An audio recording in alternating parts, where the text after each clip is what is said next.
Sur les réseaux sociaux, certaines vidéos cumulent des millions de vues. Des ventres qui s'affinent, des jambes qui semblent se transformer, parfois en une seule séance. Une promesse simple, presque trop belle pour être vraie. Derrière ces images, une méthode. La méthode Renata França. Mais derrière ces résultats, que se passe-t-il vraiment ?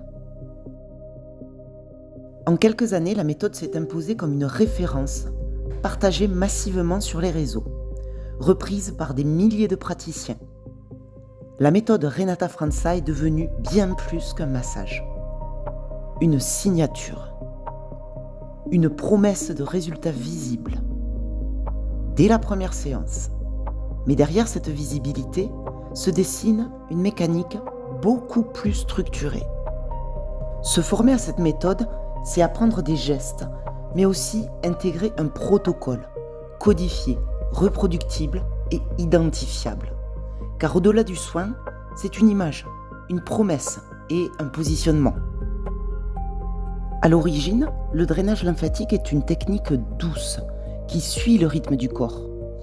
La lymphe circule lentement, très lentement. Son rôle n'est pas de transformer, mais d'accompagner un système déjà en mouvement. Alors, de quoi parle-t-on vraiment ? D'un côté, un travail lent, profond, qui respecte le rythme du corps.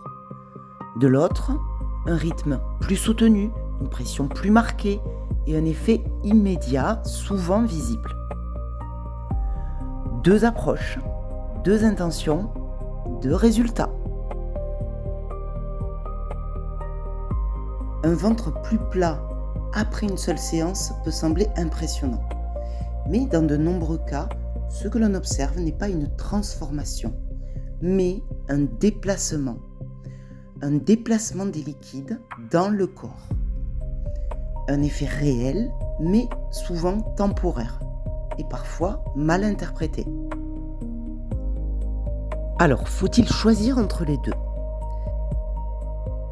En réalité, ces deux approches ne répondent pas aux mêmes besoins. Le drainage lymphatique manuel vise à accompagner le fonctionnement du corps sur le long terme. La méthode Renata propose un effet plus visible, plus immédiat, mais souvent temporaire. Le plus important, ce n'est pas la méthode, c'est de comprendre ce que vous attendez vraiment.